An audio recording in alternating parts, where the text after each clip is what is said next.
د 13 کالو جینۍ ولګېده او عدالت ته لاړه، وویل چې زما خاوند او زما خوښه چې دی زما نه د 100 کاله ماشوم اخیستی. چې کله د 13 کالو جینۍ ځي عدالت کې ودرېږي، په عدالت کې چې دی نو جج هم ډېر زیات حیرانېږي. دا سټوري راسره واورئ، دا په بنګلادیش کې راغلی ده او په سوشل میډیا باندې هر کس په دې باندې ویډیو جوړه کړله. که تاسو دا سټوري واورېده نو تاسو به هم ډېر زیات حیران شئ. دې سیټه به تاسو ته جینۍ ښکاري، په دې سره چې دی نو یو ماشوم ورسره دی. دې جینۍ چې دی نو دې لو سټوري وه، د یو کس سره چې دی نو په فیسبوک باندې دوستي جوړه شوله. د فیسبوک په وجه باندې چې دی نو دوستي جوړه شوله، د دې عمر چې دی نو 11 سالو، د هلک عمر چې دی نو 22 سالو. 22 سال عمر سره چې دی نو دا جینۍ وتښتېده او د 22 کال هلک سره لاړه. چې کله د هغه سره لاړه، دې دواړو چې دی نو واده وکړو.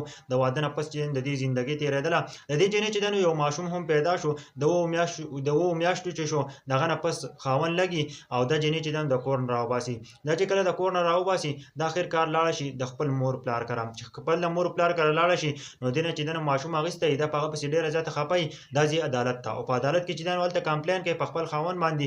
او چې کله عدالت ته لاړه شي 13 کالو جینۍ، نو هغه ته وایي که نه چې زما خاوند زما بچی اخیستی دی، د 100 میاشتو ماشوم یې زما نه اخیستی دی. د هغه نه پس عدالت کې چې کومه جج دی، هغه هم ډېر زیات حیرانېږي چې دا ته څه وایې، ستا عمر خو چې دی نو 13 کال دی، څنګه چې دی نو ستا ماشوم وشو. د هغه نه پس چې کله عدالت جج ته پته لګي چې هغه وایي که نه، وایي چې دې په 11 سال عمر کې چې دی نو واده کړی دی او په 13 سال عمر کې چې دی نو د دې مخکې ماشوم پیدا شوی و. دې عمر چې 13 کالو ته ورسېدو، نو دې ماشوم چې دی نو د 7 میاشتو و. د هغه نه پس چې دی نو کمپلین درج کوي. بیا هغه د دې جینۍ خاوند نه غواړي یو تاریخ له خو لاړ نه شي، بل تاریخ له چې دی نو بیا راغواړي. دغه جج ورته وایي که نه، که دې بل تاریخ له دا هلک رانغی، نو دې ته به چې دی نو موږ سخته نه سخته سزا ورکوو او موږ به پسې خپل کسان لېږو او دا به چې دی نو په زور عدالت ته راولو. چې کله دغه هلک عدالت ته راشي، په عدالت کې چې دی نو دغه ماشوم واخلي د جینۍ له ورکړي، بیا د دغه هلک نه تپوس کوي.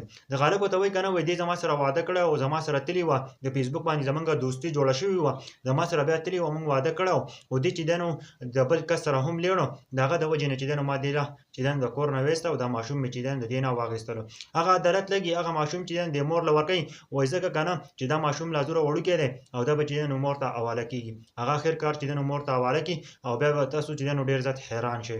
ملګرو دا واقعه راغلې ده په بنګلادیش کې. په بنګلادیش کې چې دی نو 11 سالو جینۍ چې دی نو هغه د فیسبوک او د دې سوشل میډیا په ذریعه باندې چې دی نو د یو هلک سره نکاح کړې وه او هغه چې دی نو تښتېدلې ورسره وه. بیا چې دی نو د هغه ماشوم پیدا شو. نوره سټوري خو تاسو واورېدله ملګرو. نو خپل ماشومان او خپلې جینکۍ ضرور د سوشل میډیا نه چې دی نو منع کوئ. سوشل میډیا یو ناسور دی. که تاسو سوشل میډیا ګورئ، نو دا چې دی نو په دې کې قسمه قسم خبرې راځي. نو کوشش کوئ که نه جینکو له موبایل بالکل مه ورکوئ، ماشومانو له موبایل بالکل مه ورکوئ. د هغوی ذهنونه خرابېږي. په هغو باندې تعلیم وکړئ، د مدرسې سبقونه پرې ووایئ، اسکولونه پرې ووایئ، مخکې چې دی نو هغه مخکې کوي، نو تاسو به هله چې دی نو برابر به وي. بالکل د موبایل نه چې دی نو ماشومان وساتئ. چې کوم ماشومان سبقونه وایي، هغوی زندګي چې دی نو مه خرابوئ په دې موبایل باندې. د هغوی زندګي مه خرابوئ. چې کله یو انسان موبایل ګوري، د هغه خاطي چې دی نو دغه ته راځي، ذهن ته راځي. که تاسو په لارو کې وګورئ، قسمه قسم الفاظ به دا واړه استعمالوي او هغه چې صرف د دې موبایل نه استعمال کړي، غلط الفاظ استعمالوي او صرف یې د دې موبایل نه استعمال چې دی نو هغه یاد کړي. نو کوشش کوئ ماشومانو له موبایل مه ورکوئ. زموږ خو اصل چې دی نو تاسو ته یو سټوري بیانولي، په هغه کې زموږ دپاره ډېر ښکلی سبق وي.